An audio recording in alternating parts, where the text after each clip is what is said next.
No dia de hoje nasce uma das lendas do rock and roll. No dia 27 de novembro de 1942 vem ao mundo um cara que ia mudar a forma de tocar a guitarra. Um cara que o jeito dele de tocar influenciou gerações, é, gerou equipamentos para tocar mais ainda a guitarra. Cara, no dia 27 de novembro nasce Jimi Hendrix, ou James Marshall, como tu queira chamar. Que expressão de guitarra, que showman que esse cara era no palco, cara. Eu sou fã do Bruce Dickinson, um puta showman, mas o Hendrix, no jeito acanhado dele, no jeito fechado dele, de olhar pro nada na hora de tocar, ele é o cara que mergulhava na música, ele via a música, ele conseguia entender o que ele estava tocando, mas era um cara que tu imagina que é um cara que nasceu dentro de um lixão, um cara que o primeiro instrumento dele foi um ukulele português que ele reformou e começou a tocar. Sabe, é um cara canhoto. Você não via guitarrista canhoto, sabe? Um cara canhoto. Tocava, ele não sabia nem afinar a guitarra assim, de metro. Ele, o cara tinha tudo no ouvido, era um cara impressionante, né? Ele dizia que o jeito dele tocar guitarra era o som que ele escutava, o vento de quando ele foi militar, ele se alistou. E ele escutava o barulho do som do paraquedas. E aquilo ali dizia para ele o que tocar. Né? O Hendrix é uma pessoa fabulosa, uma pessoa cheia de excentricidades, mas eu vou contar um pouco da história dele para você. Enquanto tá passando as imagens, eu vou estar falando um pouquinho do Hendrix, né? O Hendrix nasceu em 27 de novembro de 1942 em Seattle, né? Ele foi compositor, ele escreveu músicas, né, tanto instrumental quanto letras, e ele ocupa assim os lugares máximos no hall da fama, né?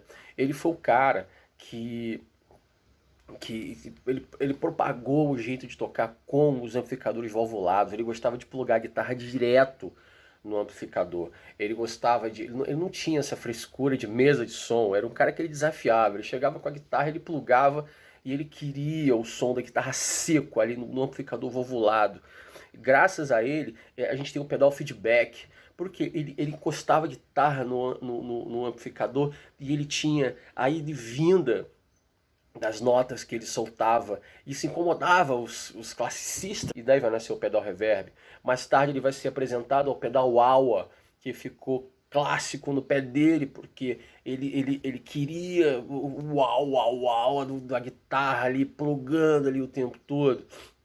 Isso também, cara, se tu toca um aula hoje, se tu tem um Vox aula, eu acho lindo, deve ao Hendrix ter popularizado isso, né? Os próprios amplificadores Marshall, pô, cara, é o som de todo guitarrista ter uma montanha de Marshall. Esse cara era o bichão, velho. Mas o Hendrix, ele foi um cara assim que ao mesmo tempo ele era tão versátil na guitarra, ao mesmo tempo ele tinha seus problemas, né? Como todos os outros da época, com as drogas. Mas eu vou falar isso daqui a pouco. O Hendrix, ele foi um cara que tocou em várias bandas no começo da carreira dele, ele veio evoluindo ao longo do processo, até cair nas graças do baixista do Animals. Vai estar aí, pô, o Animals também é uma banda sensacional. Então, o nome do baixista, Chas Chandler. Charles Chandler, era o baixista do Animals, né? Ele era britânico e tal. E ele tá num show, ele tocava na The Blues Flames, estava tocando no Café War. Café War. E eu acho que é isso, Café War. E, what? Mas ele tá tocando nesse café quando é descoberto, né? E o Chaz, ele vê o Hendrix tocando e vai propor ele aí pra Inglaterra. Tu quer saber mais? Tu vai procurar, que senão a sala vai ficar gigantesca. E ele vai pra Inglaterra. Vai ter problema com a documentação do Hendrix, porque o Hendrix não tinha documentação, cara. O cara não tinha nem certidão de nascimento, o cara não sabia nem onde estava isso. Eu não sei nem como é que esse cara se alistou, velho. E tem uma história curiosa também do Hendrix, né? Porque os biógrafos, né, do Hendrix, foram catar os registros dele, a baixa dele no quartel, né? E ele abaixa, olha que loucura, cara.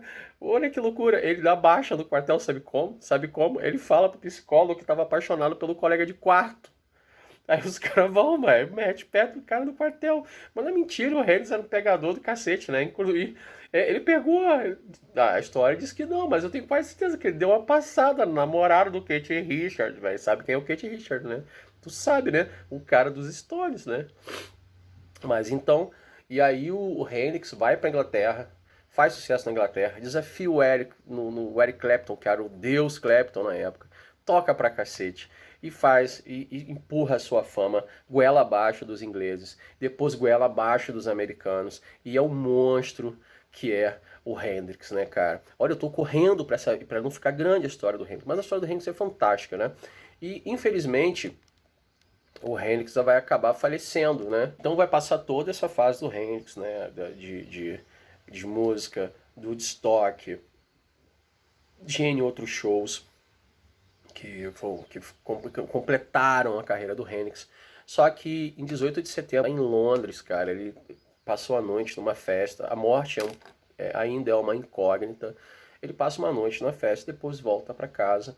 E na manhã, nas primeiras horas, né, do dia 18 de setembro de 1970, encontra o Jimi Hendrix morto, né, em casa, né. Ele diz que ele saiu da festa com a namorada, que era a Mônica,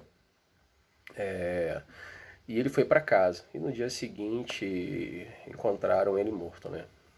Infelizmente o Hendrix faleceu, e ele vai fazer parte do Clube dos 27. Eu não vou te contar o que é o Clube dos 27, tu vai procurar o que é o Clube dos 27, tá?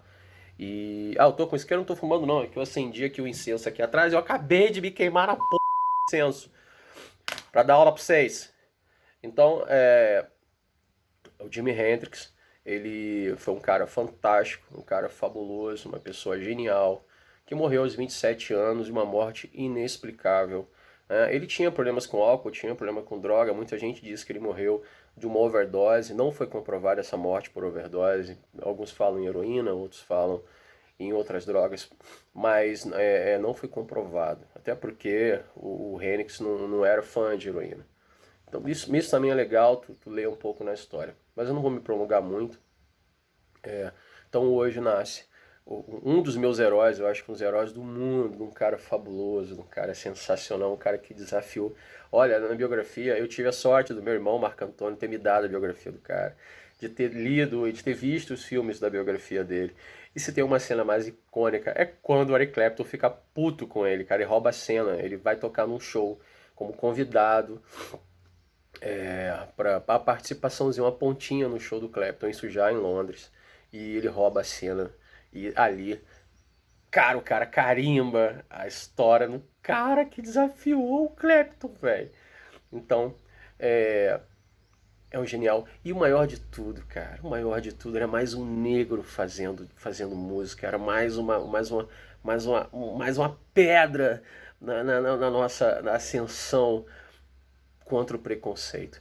Então, cara, eu vou comemorar escutando bastante Jimi Hendrix hoje, né? Vou botar o dia inteiro aqui enquanto eu toco meu trabalho aqui no refúgio, nos Três Picos, né? Eu vou deixar Hendrix. Eu vou tirar um pouco do Maiden, porque eu passo o dia escutando Maiden. Hoje eu vou escutar Hendrix, cara. Então, um bom dia para você. Fica com Deus. Fica com Jimi Hendrix. Até. Vou tomar meu café amargo.